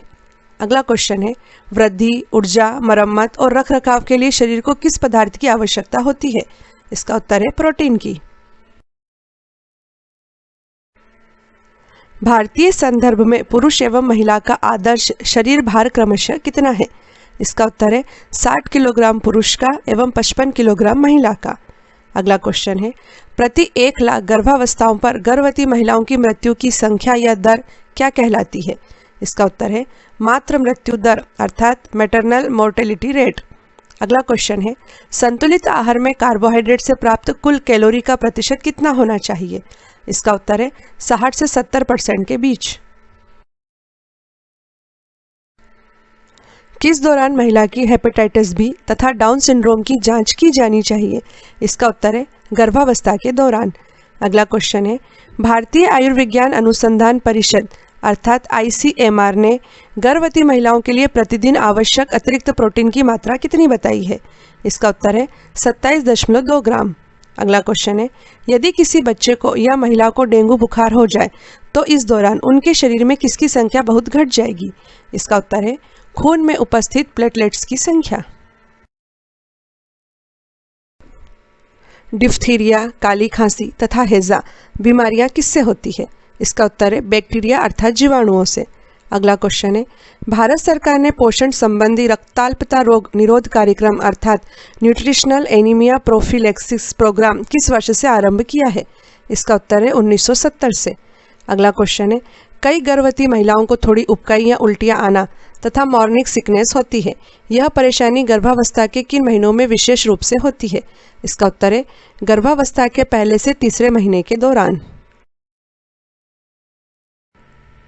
भारतीय आयुर्विज्ञान अनुसंधान परिषद अर्थात ICMR के अनुसार 1 से 3 वर्ष आयु वर्ग के बच्चों को प्रतिदिन कितने किलो कैलोरी की आवश्यकता होती है? इसका उत्तर है 1060 किलो कैलोरी की। अगला क्वेश्चन है ट्यूबरकुलोसिस अर्थात टीबी नामक संक्रामक रोग किस बैक्टीरिया द्वारा उत्पन्न होता है? इसका उत्तर है माइकोबैक्टीरियम ट्यूबरकुलोसिस के द्वारा। अगला क्वेश्चन है नवजात शिशुओं को किन 3 बीमारियों की रोकथाम के लिए ट्रिपल एंटीजन वैक्सीन दी जाती है? इसका उत्तर है डिप्थीरिया, काली खांसी और टिटनस की रोकथाम के लिए। कौन सा एकमात्र विटामिन हमारे शरीर में संश्लेषित अर्थात सिंथेसाइज हो सकता है? इसका उत्तर है विटामिन डी। गौरतलब है कि सूरज के प्रकाश की मदद से हमारे शरीर की त्वचा विटामिन डी का निर्माण करती है अर्थात उसे संश्लेषित करती है। अगला क्वेश्चन है खसरे अर्थात मीजल्स के लिए कौन उत्तरदायी है? इसका उत्तर है मोरबिली वायरस अर्थात मोरबिली विषाणु। अगला क्वेश्चन है गर्भवती महिलाओं में प्रोटीन एनर्जी माल न्यूट्रिशन अर्थात PEM किसे प्रभावित कर सकता है? इसका उत्तर है गर्भस्थ शिशु की वृद्धि, पोषण स्थिति तथा गर्भस्थ शिशु की उत्तरजीविता दर को। गर्भावस्था के दौरान यदि महिला की शुगर बढ़ जाती है तथा मधुमेह अर्थात डायबिटीज को नियंत्रित नहीं किया जाता है तो क्या हो सकता है? इसका उत्तर है बच्चे का समय से पहले प्रसव अथवा बच्चे का सिजेरियन जन्म। अगला क्वेश्चन है गर्भावस्था के दौरान यदि महिला को लगातार रक्तस्राव हो रहा हो अथवा पीला या सफेद मवाद निकल रहा हो तो यह किस बात का संकेत है? इसका उत्तर है गर्भनाल के संक्रमण का संकेत। अगला क्वेश्चन है मनुष्य का खून चूसने वाले कीट सैंड फ्लाई पर पाया जाने वाला लीशमैनिया परजीवी काला अजार रोग पैदा करता है। इस रोग की रोकथाम के लिए देश में काला अजार नियंत्रण कार्यक्रम किस वर्ष से आरंभ हुआ है? इसका उत्तर है वित्तीय वर्ष 1990-91 से। शरीर में विटामिन B3 अर्थात नियासिन की कमी से कौन सा रोग होता है? इसका उत्तर है पेलाग्रा रोग। अगला क्वेश्चन है अवांछनीय परिणामों के जोखिमों के बिना अर्थात बिना किसी कॉम्प्लिकेशन के महिला के गर्भ धारण करने हेतु उपयुक्त आयु सीमा क्या होती है? इसका उत्तर है 20 से 35 वर्ष के बीच। अगला क्वेश्चन है मेरास्मस जो कि एक प्रकार का गंभीर कुपोषण है से पीड़ित बच्चे की पहचान कैसे की जाती है? इसका उत्तर है बच्चे का सामान्य से कम तापमान, निर्जलीकरण तथा उसे पानी जैसे दस्त लगना। 9 माह की आयु होने पर बच्चे को खसरे की वैक्सीन के साथ दी गई विटामिन A की पहली खुराक की मात्रा कितनी होती है? इसका उत्तर है 1,00,000 IU। IU अर्थात इंटरनेशनल यूनिट। अगला क्वेश्चन है सार्वभौमिक प्रतिरक्षीकरण कार्यक्रम अर्थात यूनिवर्सल इम्यूनाइजेशन प्रोग्राम के अंतर्गत किन रोगों से संरक्षण के लिए वैक्सीन लगाई जाती है या दवाई दी जाती है? इसका उत्तर है डिप्थीरिया, क्षय रोग तथा पोलियो। अगला क्वेश्चन है राष्ट्रीय स्तर पर national rural health mission NRHM में एक दिशा नियंत्रण समूह अर्थात MSG होता है जिसके प्रमुख कौन होते हैं? इसका उत्तर है केंद्रीय स्वास्थ्य एवं परिवार कल्याण मंत्री। हीमोग्लोबिन के प्रत्येक ग्राम में लगभग कितने मिलीग्राम आयरन अर्थात लोहा होता है? इसका उत्तर है 3.34 मिलीग्राम आयरन। अगला क्वेश्चन है जन्म के समय पूर्णकालिक अर्थात पूरे 9 माह बाद जन्मे नवजात शिशु के शरीर का आदर्श भार कितना होना चाहिए? इसका उत्तर है 3.2 किलोग्राम या लगभग 7 पाउंड। अगला क्वेश्चन है 2 अक्टूबर 1994 से शुरू किए गए किस कार्यक्रम के तहत वैक्सीन की खुराकें बच्चों को मुख से दी जाती हैं? इसका उत्तर है पल्स पोलियो प्रतिरक्षण कार्यक्रम। पूरक पोषण, विद्यालय पूर्व अनौपचारिक शिक्षण, पोषण एवं स्वास्थ्य शिक्षा आदि कार्यक्रम किस केंद्रीय योजना के अंतर्गत आते हैं? इसका उत्तर है एकीकृत बाल विकास योजना अर्थात इंटीग्रेटेड चाइल्ड डेवलपमेंट स्कीम। अगला क्वेश्चन है मछली का तेल जिसे कॉड लिवर ऑयल कहते हैं किस विटामिन का समृद्ध स्रोत है? इसका उत्तर है विटामिन डी का। अगला क्वेश्चन है बैक्टीरिया, वायरस तथा फंगस में से किसके संक्रमण से न्यूमोनिया हो सकता है? इसका उत्तर है बैक्टीरिया, वायरस तथा फंगस तीनों के संक्रमण से। गौरतलब है कि न्यूमोनिया में लंग्स में द्रव भर जाता है जिससे सांस लेने में बहुत दिक्कत आती है। न्यूमोनिया सभी के लिए जानलेवा हो सकता है, लेकिन शिशुओं, बच्चों और 65 वर्ष से अधिक उम्र वाले लोगों को यह अधिक प्रभावित करता है। 45 वर्ष से अधिक आयु वाली महिलाओं में सर्वोच्च अस्थि द्रव्यमान एवं घनत्व प्राप्त करने और ऑस्टियोपोरोसिस नामक बीमारी के कारण होने वाले अस्थि भंग के जोखिम को घटाने के लिए क्या आवश्यक है? इसका उत्तर है कैल्शियम युक्त भोजन तथा व्यायाम करना। अगला क्वेश्चन है, महिलाओं द्वारा किए जाने वाले किस दैनिक कार्य के दौरान खनिजों की अपेक्षा विटामिनों, विशेषकर जल में घुलनशील बी समूह के विटामिनों का ह्रास अधिक होता है? इसका उत्तर है खाना पकाने के दौरान। अगला क्वेश्चन है, भारत की जन वितरण प्रणाली अर्थात पब्लिक डिस्ट्रीब्यूशन सिस्टम पीडीएस क्या है? इसका उत्तर है खाद्य सुरक्षा प्रणाली। एकीकृत बाल विकास योजना भारत सरकार द्वारा कुपोषण, शिशु मृत्यु दर, मातृ मृत्यु दर के स्तर में कमी लाने, बच्चों में मानसिक तथा बौद्धिक विकास की नींव डालने एवं उचित सामुदायिक शिक्षा के माध्यम से बच्चों के सामान्य स्वास्थ्य, पोषण तथा विकास संबंधी आवश्यकताओं की देखभाल में माताओं की क्षमता निर्माण के उद्देश्यों के साथ 2 अक्टूबर 1975 को एकीकृत बाल विकास योजना अर्थात इंटीग्रेटेड चाइल्ड डेवलपमेंट स्कीम प्रारंभ की गई थी। एकीकृत बाल विकास योजना का लक्ष्य बच्चों के उचित मानसिक, शारीरिक तथा सामाजिक विकास की नींव डालना, 6 वर्ष तक की आयु के बच्चों में पोषण व स्वास्थ्य की स्थिति को सुधारना, मातृ मृत्यु दर, शिशु मृत्यु दर, कुपोषण, रुग्णता और बीच में स्कूल छोड़ने की प्रवृत्ति में कमी लाना, बाल विकास को बढ़ावा देने हेतु विभिन्न विभागों में नीति निर्धारण और कार्यक्रम लागू करने में प्रभावकारी तालमेल कायम करना, उचित सामुदायिक शिक्षा के माध्यम से बच्चों में सामान्य स्वास्थ्य, पोषण तथा विकास संबंधी आवश्यकताओं की देखभाल के लिए माताओं की क्षमता बढ़ाना आदि है। एकीकृत बाल विकास योजना दुनिया की सबसे बड़ी महिला तथा बाल विकास से जुड़ी योजना है। पूरक पोषण आहार कार्यक्रम 2 अक्टूबर 1975 से प्रारंभ हुई एकीकृत बाल विकास योजना के तहत देश के सभी आंगनवाड़ी केंद्रों द्वारा पूरक पोषण आहार कार्यक्रम में 6 माह से लेकर 6 वर्ष तक की आयु समूह के बच्चों तथा गर्भवती व स्तनपान कराने वाली महिलाओं को पूरक पोषण आहार प्रदान किया जाता है। किशोरी बालिकाओं के सशक्तिकरण से संबंधित सबला योजना के अंतर्गत किशोरी बालिकाओं को भी इस योजना के तहत पूरक पोषण आहार प्रदान किया जा रहा है। 3 से 6 वर्ष की आयु के बच्चों को गर्म पके हुए भोजन के साथ नाश्ता भी दिया जाता है।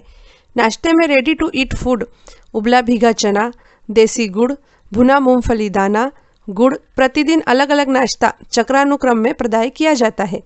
3 से 6 वर्ष आयु के गंभीर कुपोषित बच्चों को उपरोक्तानुसार नाश्ता एवं गर्म पके हुए भोजन के साथ अतिरिक्त रूप से रेडी टू ईट फूड भी प्रदान किया जाता है। गर्म पके हुए भोजन का प्रदाय महिला स्व सहायता समूहों, ग्राम पंचायतों, नगरीय निकायों के माध्यम से किया जाता है।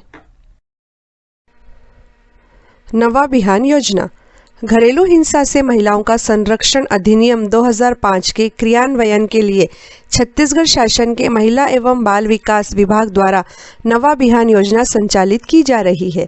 घरेलू हिंसा से महिलाओं का संरक्षण अधिनियम 2005 के प्रावधानों के अनुसार छत्तीसगढ़ के प्रत्येक जिले में महिला संरक्षण अधिकारी की पद स्थापना की गई है। छत्तीसगढ़ के महिला एवं बाल विकास विभाग की नवाभियान योजना के अंतर्गत पीड़ित महिला को आवश्यकतानुसार विधिक सलाह, परामर्श, चिकित्सा सुविधा, परिवहन तथा आश्रय सुविधा उपलब्ध कराने हेतु प्रावधान किया गया है। छत्तीसगढ़ के महिला एवं बाल विकास विभाग की विभागीय नवाभियान योजना 26 अक्टूबर 2006 से प्रारंभ हुई है।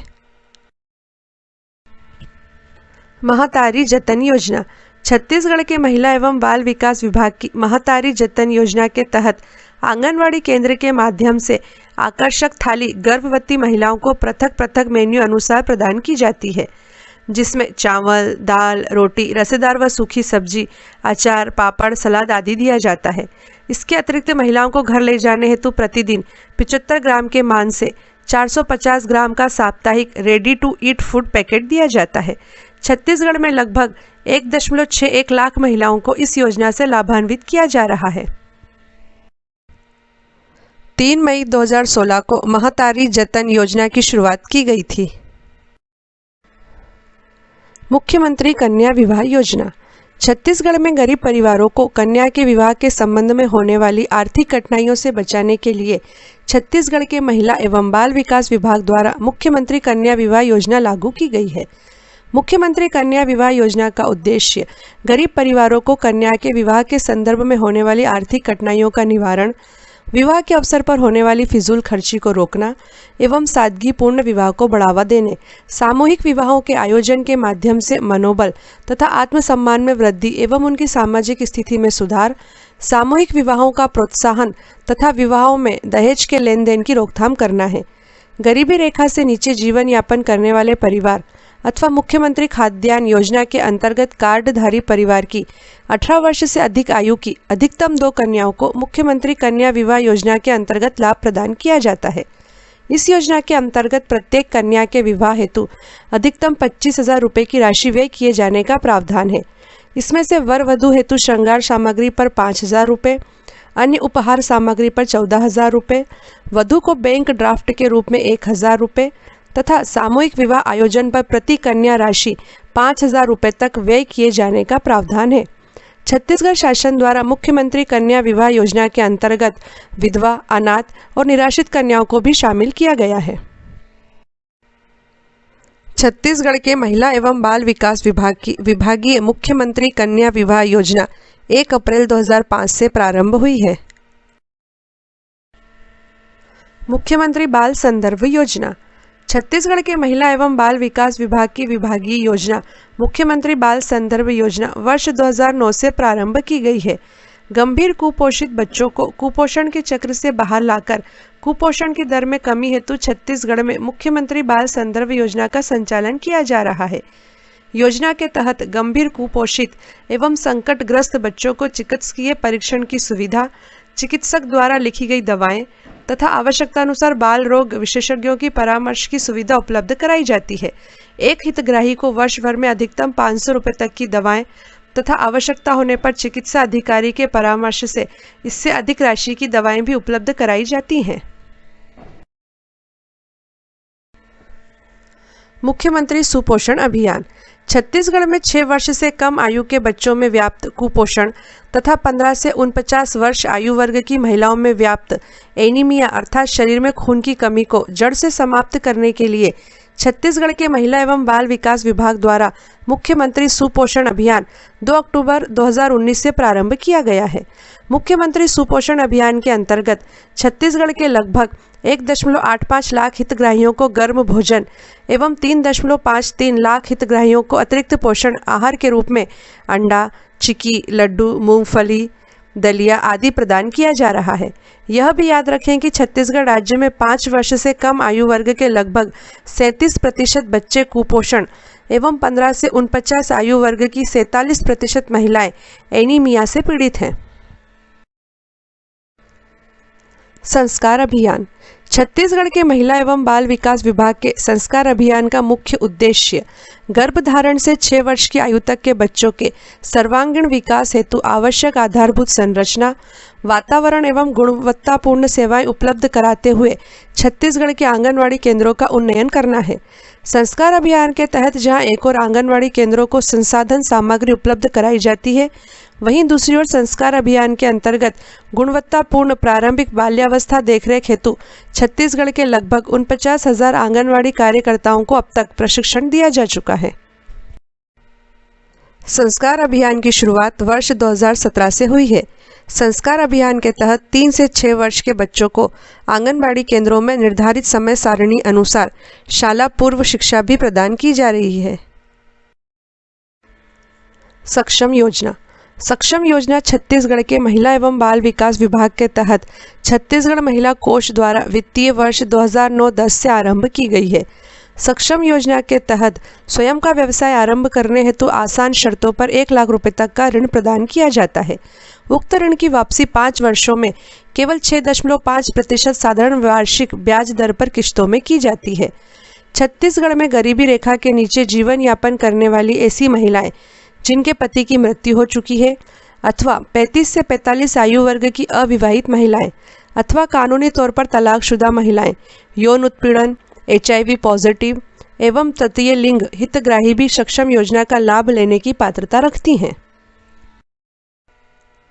छत्तीसगढ़ के महिला एवं बाल विकास विभाग की विभागीय सक्षम योजना वित्तीय वर्ष 2009-10 से प्रारंभ हुई है।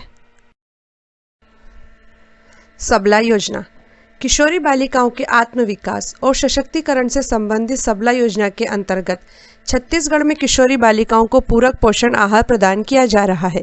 योजना के अंतर्गत 11 से 14 आयु वर्ग की शाला त्यागी किशोरी बालिकाओं तथा 14 से 18 आयु वर्ग की सभी किशोरी बालिकाओं को प्रतिदिन 5 रुपये के मान से पूरक पोषण आहार का प्रदाय किया जा रहा है। सबला योजना में पूरक पोषण आहार कार्यक्रम केंद्र प्रवर्तित योजना के रूप में लागू किया गया है, अर्थात पूरक पोषण आहार कार्यक्रम पर होने वाले वास्तविक व्यय का 50% केंद्र शासन द्वारा तथा 50% राज्य शासन द्वारा वहन किया जा रहा है।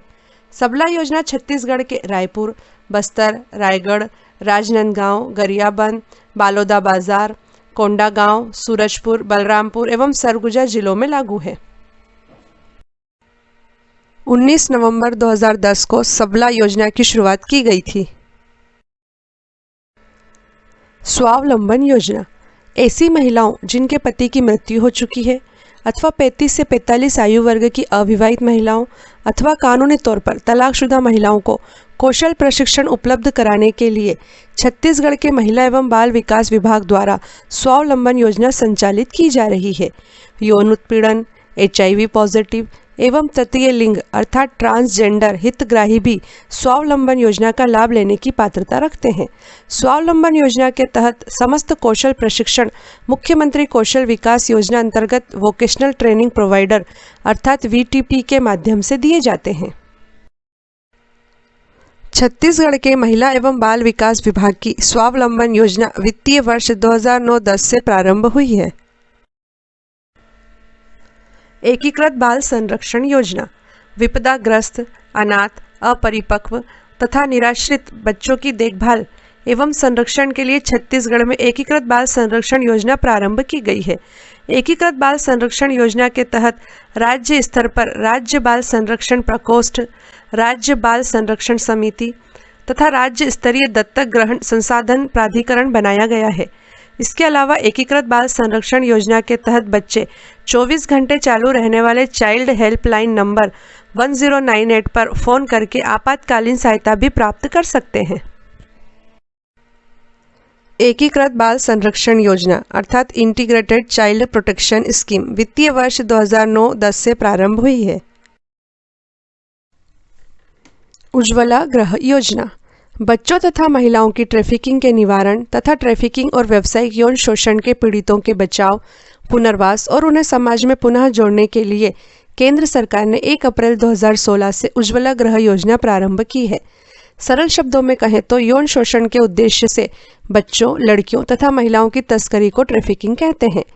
उज्ज्वला गृह योजना में पुलिस द्वारा यौन तस्करों से मुक्त कराए गए बच्चों, लड़कियों तथा महिलाओं को रहने का स्थान प्रदान किया जाता है, उनकी ज़रूरतें पूरी की जाती हैं तथा उनको कौशल प्रशिक्षण प्रदान कर उनका पुनर्वास किया जाता है। यह हमारे समाज की कैसी विडंबना है कि यौन तस्करों से मुक्त कराए गए बच्चों तथा महिलाओं को अधिकतर उनका स्वयं का परिवार ही स्वीकार नहीं करता है। ऐसे में यह योजना ही उनका सहारा बनती है। उज्ज्वला गृह योजना के तहत छत्तीसगढ़ के रायपुर, बिलासपुर, कोरबा तथा कोरिया में संरक्षण एवं पुनर्वास गृह P&R होम संचालित किए जा रहे हैं। कामकाजी महिलाओं के लिए हॉस्टल योजना भारत सरकार द्वारा वित्तीय वर्ष 1972-1973 से शहरों, कस्बों एवं ग्रामीण क्षेत्रों में कामकाजी महिलाओं को हॉस्टल सुविधा उपलब्ध कराने हेतु यह योजना लागू की गई है। कामकाजी महिलाओं के लिए हॉस्टल योजना का उद्देश्य व्यावसायिक प्रतिबद्धताओं के कारण अपने परिवार से दूर रहने वाली कामकाजी महिलाओं के लिए सुरक्षित और किफ़ायती आवास की उपलब्धता को बढ़ावा देना है। छत्तीसगढ़ में वर्तमान में 4 जिलों रायपुर, बिलासपुर, रायगढ़ तथा धमतरी में कामकाजी महिला हॉस्टल का संचालन हो रहा है। किशोरी बालिकाओं के लिए योजना केंद्र सरकार ने 11 से 18 वर्ष की किशोरी बालिकाओं के सशक्तिकरण के लिए सबला नामक योजना 19 नवंबर 2010 से प्रारंभ की थी। पोषण आहार प्रदान करना, फेरस सल्फेट तथा फोलिक एसिड की नीली टेबलेट का वितरण, स्वास्थ्य जांच, पोषण शिक्षा, परिवार कल्याण, adolescent reproduction and sexual health अर्थात किशोरियों को सेक्स एजुकेशन देना, बच्चों की देखभाल एवं गृह प्रबंधन पर मार्गदर्शन देना, लाइफ स्किल एजुकेशन एवं लोक सेवाओं तक पहुंच तथा किशोरियों को व्यावसायिक प्रशिक्षण देना इस योजना के प्रमुख उद्देश्य थे। 1 अप्रैल 2018 से इस योजना में केंद्र सरकार की किशोरी शक्ति योजना को समाहित कर दिया गया है तथा इस सबला योजना को समन्वित बाल विकास योजना ICDS के साथ सम्मिलित अर्थात लिंक कर दिया गया है। यह योजना वर्तमान में देश के 503 जिलों में चलाई जा रही है। छत्तीसगढ़ में सबला योजना 17 जिलों कोरबा, कोरिया, मुंगेली, बेमेतरा, बिलासपुर, जांजगीर, जशपुर, कवर्धा, दुर्ग, बालोद, महासमुंद, धमतरी, कांकेर, नारायणपुर, बीजापुर, दंतेवाड़ा तथा सुकमा में संचालित की जा रही हैं। गौरतलब है कि आपको किशोरी शक्ति योजना के नाम से भ्रमित होने की जरूरत नहीं है, क्योंकि अब इस नाम की कोई योजना है ही नहीं। छत्तीसगढ़ के महिला बाल विकास विभाग की वेबसाइट पर किशोरी शक्ति योजना का उल्लेख है। इसका कारण यह है कि इस वेबसाइट का योजना संबंधित खंड काफी समय से अपडेट नहीं हुआ है। पोषण अभियान। भारत सरकार के द्वारा कुपोषण के स्तर में कमी लाने के लिए पोषण अभियान का शुभारंभ किया गया है। पोषण अभियान का शुभारंभ 8 मार्च 2018 को भारत के प्रधानमंत्री द्वारा राजस्थान के झुंझुनू में किया गया था। पोषण अभियान देश के सभी राज्यों में लागू किया गया है। पोषण अभियान का लक्ष्य राष्ट्रीय स्तर पर निर्धारित किया गया है, जिसके अनुसार जन्म से 6 वर्ष तक की आयु समूह के बच्चों, गर्भवती महिलाओं एवं धात्री माताओं अर्थात स्तनपान कराने वाली महिलाओं में विद्यमान कुपोषण स्तर में चरणबद्ध तरीके से प्रतिवर्ष 2% की कमी लाना है। प्रधानमंत्री मातृ वंदना योजना। गर्भवती एवं स्तनपान कराने वाली महिलाओं के पोषण स्तर में सुधार एवं उनकी मजदूरी की पूरक प्रतिपूर्ति हेतु 1 जनवरी 2017 से प्रधानमंत्री मातृ वंदना योजना, जिसे प्रधानमंत्री गर्भावस्था सहायता योजना भी कहा जाता है, प्रारंभ की गई है। प्रधानमंत्री मातृ वंदना योजना के तहत ऐसी गर्भवती महिलाओं एवं स्तनपान कराने वाली माताओं को जो केंद्र सरकार या राज्य सरकारों या सार्वजनिक उपक्रमों में नियमित रोजगार में हैं या जो वर्तमान में लागू किसी कानून के अंतर्गत समान लाभ प्राप्त कर रही हैं, उनको छोड़कर बाकी बची सभी गर्भवती महिलाएं एवं स्तनपान कराने वाली महिलाएं इस योजना के तहत पात्र हैं। प्रधानमंत्री मातृ वंदना योजना का मुख्य उद्देश्य जननी और उसके बच्चे की देखभाल करना है, जिसके लिए सरकार जननी को 6,000 रुपये की आर्थिक सहायता प्रदान करती है। इस योजना के तहत सरकार पहले चरण में 1,000 रुपये, दूसरे चरण में 2,000 रुपये और तीसरे चरण में 2,000 रुपये गर्भवती महिलाओं को आर्थिक सहायता प्रदान करती है। बाकी के बचे हुए 1,000 रुपये सरकार तब प्रदान करती है जब कोई गर्भवती महिला अपने बच्चे को किसी अस्पताल में जन्म देती है या वह जननी सुरक्षा योजना की लाभार्थी हो।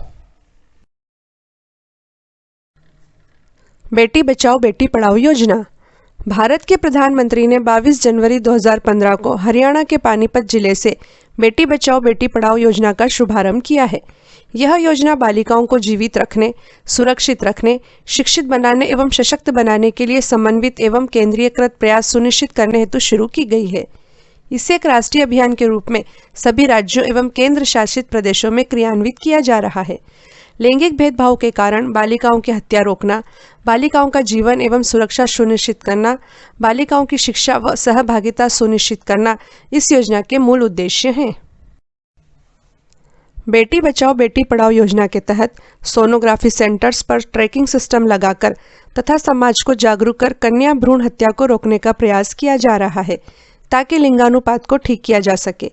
छत्तीसगढ़ में बालिकाओं की शिक्षा व सहभागिता सुनिश्चित करने हेतु भी इस योजना के तहत काफी प्रयास हो रहे हैं। गौरतलब है कि बाल लिंगानुपात CSR को 0 से 6 वर्ष के प्रति 1,000 बालकों में बालिकाओं की संख्या के रूप में परिभाषित किया गया है। परीक्षा के दृष्टिकोण से आप यह भी याद रखें कि छत्तीसगढ़ का 2011 की जनगणना के अनुसार लिंगानुपात 991 है, जो कि देश में 5वें नंबर पर है। 2001 में छत्तीसगढ़ का लिंगानुपात 989 था। महिला पुलिस स्वयं सेविका योजना। महिलाओं के साथ होने वाली हिंसा की विभिन्न घटनाओं जैसे घरेलू हिंसा, लैंगिक हिंसा, दहेज उत्पीड़न, अवैध मानव व्यापार, बाल विवाह, लिंग चयन व भ्रूण हत्या आदि की त्वरित सूचना प्राप्ति एवं उस पर शीघ्र कार्रवाई होने पर ऐसी घटनाओं पर रोक लगाने में सहायता मिल सकती है। इसी को ध्यान में रखते हुए भारत शासन द्वारा महिला पुलिस स्वयं सेविका योजना 3 फरवरी 2018 से लागू की गई है। स्वयं सेविका के रूप में काम करने की इच्छुक महिलाएं 21 वर्ष से अधिक उम्र की और शैक्षणिक योग्यता हायर सेकेंडरी होनी चाहिए। चयन होने पर उन्हें मोबाइल, परिवहन व्यय आदि के लिए 1000 रुपये मासिक मानदेय भी दिया जाता है। महिला पुलिस स्वयं सेविका समाज और पुलिस के बीच जेंडर आधारित मुद्दों पर एक सेतु के रूप में कार्य कर रही है। महिला पुलिस स्वयं सेविका पुलिस स्टेशन में पदस्थ पुलिस निरीक्षक को सीधे रिपोर्ट करती है। महिला पुलिस स्वयं सेविका अपने कार्य क्षेत्र में महिला व शिशु रक्षक दल का निर्माण करती है। महिला पुलिस स्वयं सेविका का प्रमुख कार्य महिलाओं के विरुद्ध होने वाली घरेलू हिंसा, बाल विवाह, दहेज प्रथा तथा सार्वजनिक स्थानों पर महिलाओं के विरुद्ध होने वाली हिंसा की रिपोर्ट तत्काल पुलिस को करना होती है। महिला पुलिस स्वयं सेविका स्थानीय प्रशासन एवं पुलिस को बेहतर सेवा प्रदान करने हेतु आवश्यक सुझाव एवं फीडबैक भी प्रदान करती है। छत्तीसगढ़ में महिला पुलिस स्वयं सेविका योजना चेतना योजना के नाम से भी जानी जाती है। महिला पुलिस स्वयं सेविका योजना अर्थात छत्तीसगढ़ की चेतना योजना छत्तीसगढ़ के दुर्ग एवं कोरिया जिले में लागू की गई है। राष्ट्रीय शिशु गृह योजना। राष्ट्रीय शिशु गृह योजना, जिसे इंग्लिश में नेशनल क्रेच स्कीम भी कहते हैं, की नए स्वरूप में शुरुआत 1 जनवरी 2017 से की गई है। इसी योजना को पूर्व में राजीव गांधी राष्ट्रीय क्रेच योजना के नाम से जाना जाता था। राजीव गांधी राष्ट्रीय क्रेच योजना 1 जनवरी 2006 में शुरू हुई थी। वर्तमान में नए स्वरूप में लागू राष्ट्रीय शिशु गृह योजना का उद्देश्य कामकाजी महिलाओं के 6 माह से 6 वर्ष की आयु वर्ग के बच्चों को दिन भर देखभाल की सुविधा प्रदान करना है। इस योजना के तहत शिशु गृह 1 महीने में 26 दिन एवं प्रतिदिन 7.5 घंटे के लिए खुला रहता है। गरीबी रेखा से नीचे जीवन यापन कर रहे परिवार के लिए शिशु गृह का शुल्क 20 रुपये प्रति माह प्रति बच्चा होता है। 12,000 रुपये प्रति माह तक की आय वाले परिवार के लिए 100 रुपये प्रति माह प्रति बच्चा शुल्क तथा 12,000 रुपये प्रति माह से अधिक की आय वाले परिवार के लिए 200 रुपये प्रति माह प्रति बच्चा शुल्क शिशु गृह द्वारा लिया जाता है। नेशनल क्रेच स्कीम के तहत सामान्यतः आंगनवाड़ी में ही शिशु गृह की स्थापना की जाती है। सखी वन स्टॉप सेंटर। भारत सरकार ने 1 अप्रैल 2015 से किसी महिला के साथ मारपीट, घरेलू हिंसा, दहेज उत्पीड़न या अन्य कोई घटना होती है तो उसे तुरंत न्याय दिलाने के उद्देश्य से सखी वन स्टॉप सेंटर योजना की शुरुआत की है।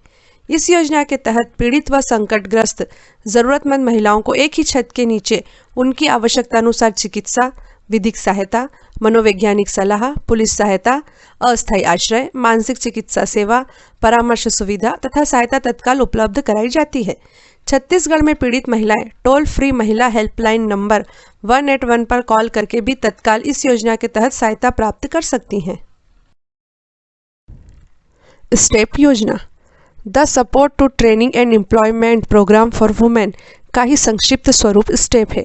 स्टेप योजना वित्तीय वर्ष 1986-87 में भारत सरकार के महिला एवं बाल विकास मंत्रालय द्वारा महिलाओं को कौशल प्रशिक्षण देकर उन्हें रोजगार तथा स्वरोजगार के अवसर प्रदान कर आत्मनिर्भर बनाने के लिए शुरू की गई है।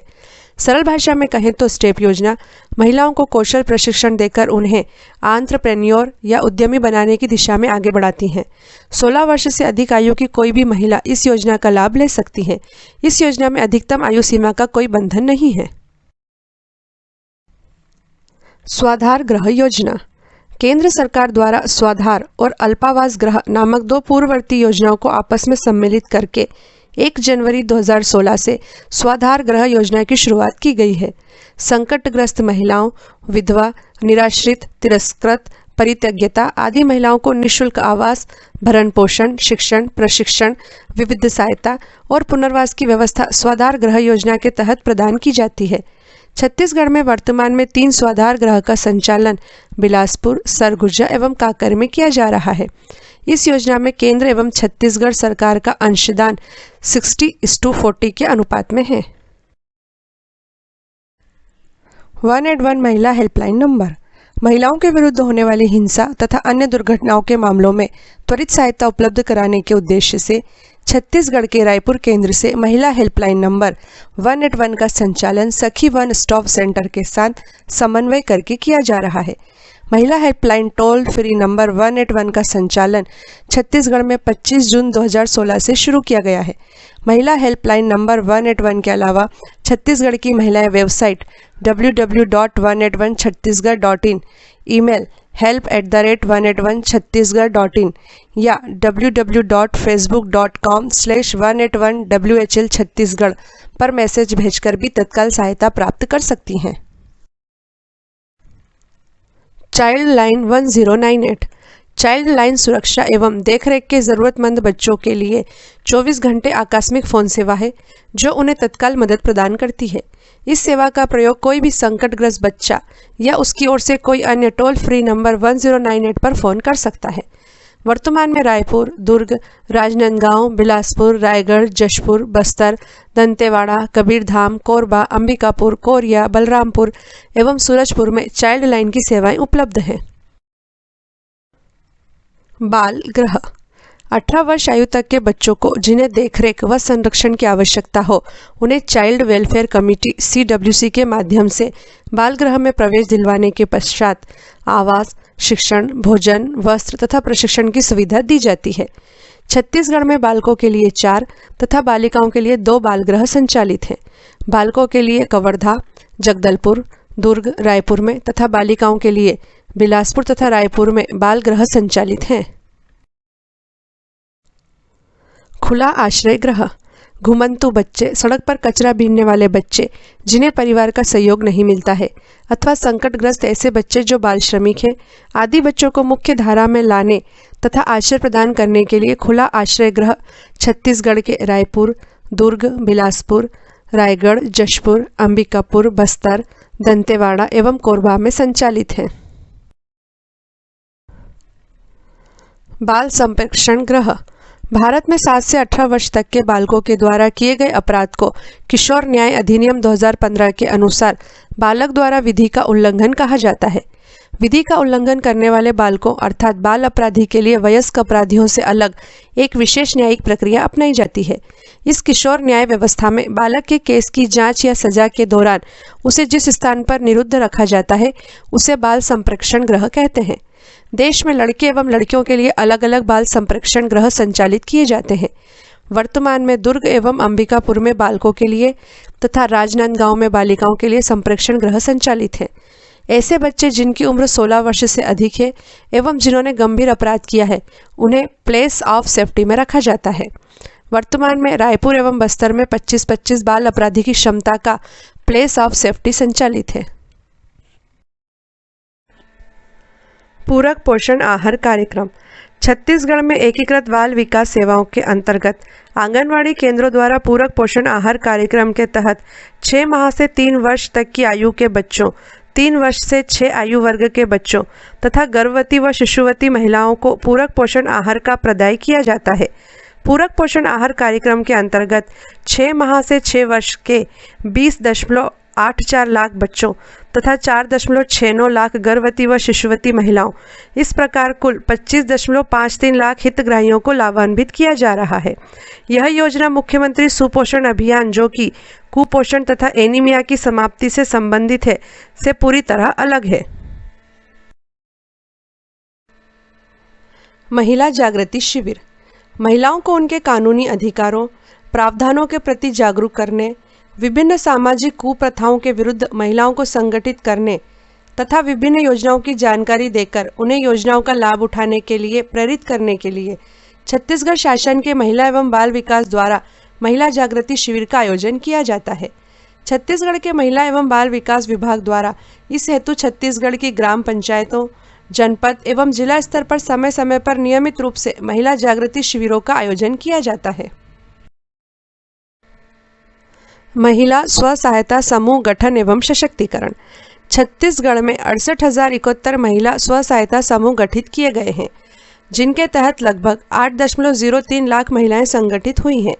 छत्तीसगढ़ के महिला एवं बाल विकास विभाग की महिला स्व सहायता समूह गठन एवं सशक्तिकरण योजना का उद्देश्य असंगठित ग्रामीण महिलाओं को संगठित करना, महिलाओं का सामाजिक एवं आर्थिक सशक्तिकरण, महिलाओं को समूह में छोटी छोटी बचत करने तथा अपनी छोटी मोटी ज़रूरतों की पूर्ति हेतु समूह में ही न्यूनतम दर पर लेन देन हेतु सक्षम बनाने में सहयोग प्रदान करना है।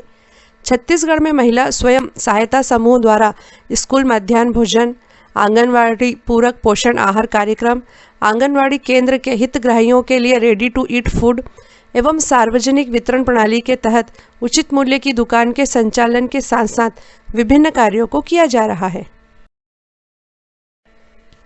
ऋण योजना।